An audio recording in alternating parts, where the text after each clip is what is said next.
Hello, hi there, lovely Cancerians. I do hope that you're well, and welcome back to my channel. If you're watching me as a subscriber, or if you're watching me for the first time, my name is Bella, and most people know me as Bella the Secret Psychic.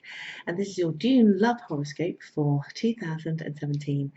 And how I work is I work mostly with my spirit guides. That's how I do all my readings. And if you'd like to know more about me and my services, just look at the links that are below. So, how is your June? Well, good, mostly. I have to say though, and some of you may be experiencing this kind of now, and it will definitely shift by the 9th, but hopefully from next week, or should say the 5th, because as I do this, I'm doing this on the 30th of May, but basically from the 5th, things are flowing a lot better. We've got a full moon on the 9th, which is in Sagittarius. We've got some star signs that are shifting signs as well. And we have Jupiter also going not retrograde anymore, it's going to go forward. And so all that good luck, all that optimism, all that free flowing of energy is going to be so great really from that month.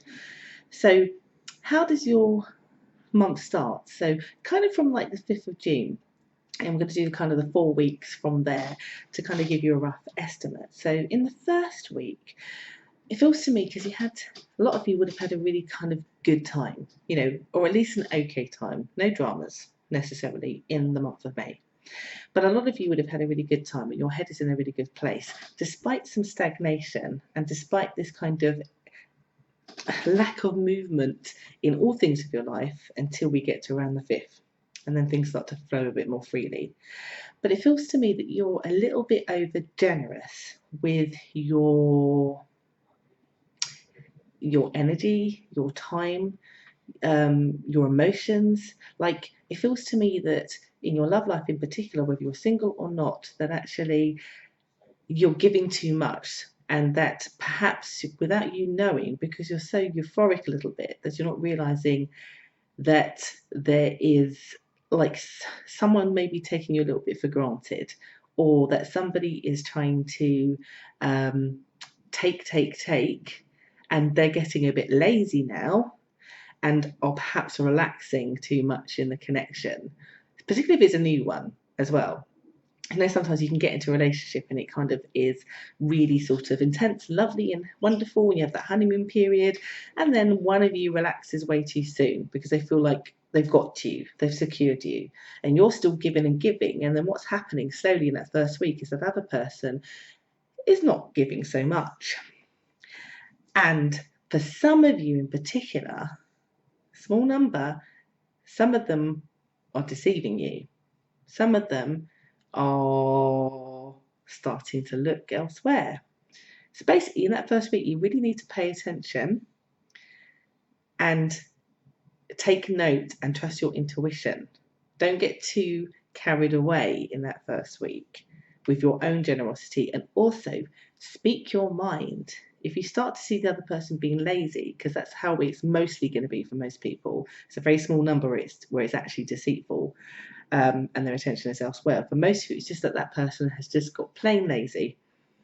You need to speak up. It's that whole thing about nip it in the bud sooner rather than later. If you don't do anything and you think, oh, don't worry, next week it will get fine, if I don't say anything, or I don't want to say anything because I don't want to rock the boat, because it's all, it's all nice at this moment in time. No, you do need to nip it in the bud, otherwise you'll pay the consequences later. So you do need to say, hold on, what's going on here? I used to win this. Don't relax too soon, because I'm a prize. I'm a good catch. You need to still be giving in. If you can do that, the person will listen.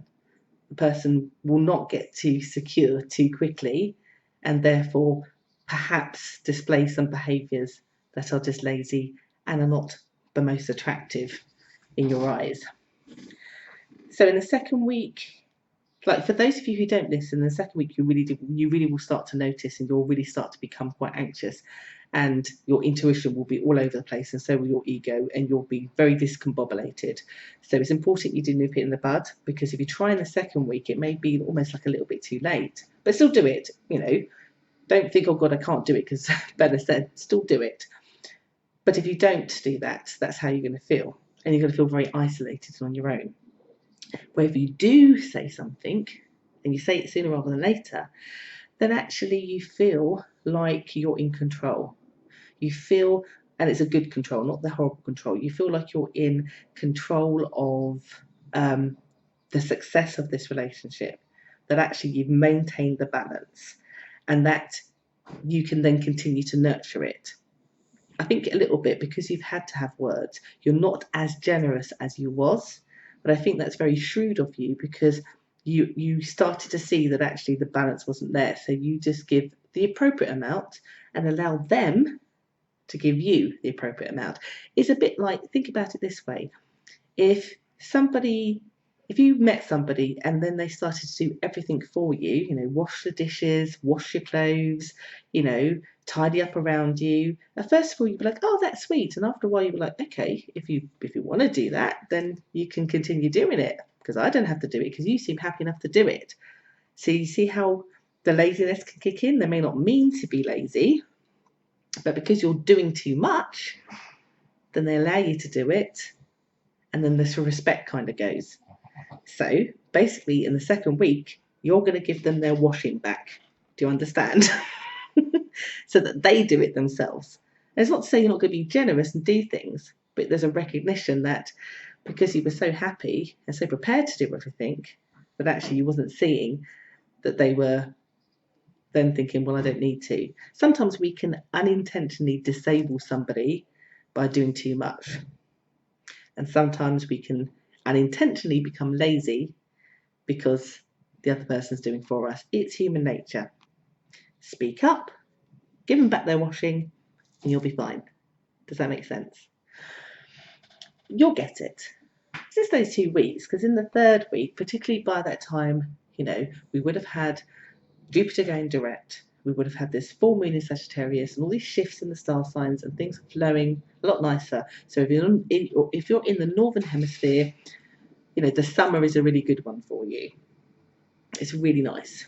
So enjoy this third week. So the third week, it feels to me that you and your significant other, and even if you're single in this time, you're sort of making plans, and probably because it is summer. And even if you're in the southern hemisphere, you're still making plans that seem to be materialistic, that seem to go with money, and you shelling out money. So for me, this is about plans around holidays together, breaks away. It could be for people that actually it's significant enough where it's talking about plans to move in or decorating or buying something together like a pet. But that's how it's kind of been shown.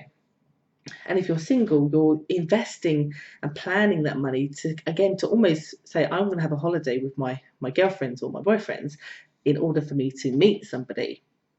So that the planning around what it is to do is with the hopes of being able to bond with somebody much more better.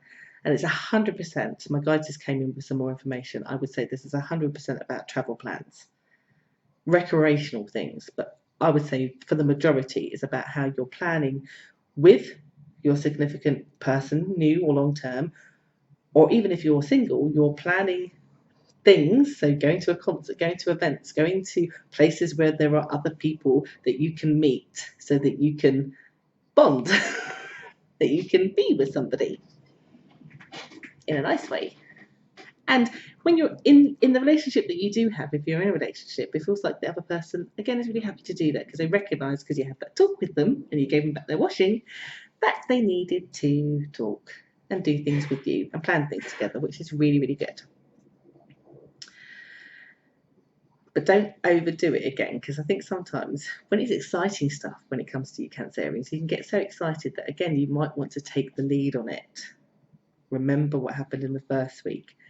Bring the balance, give them some responsibility. Otherwise, there's a little bit of you, again, where they could slip into laziness and you feeling resentful that you seem to be the one always arranging things.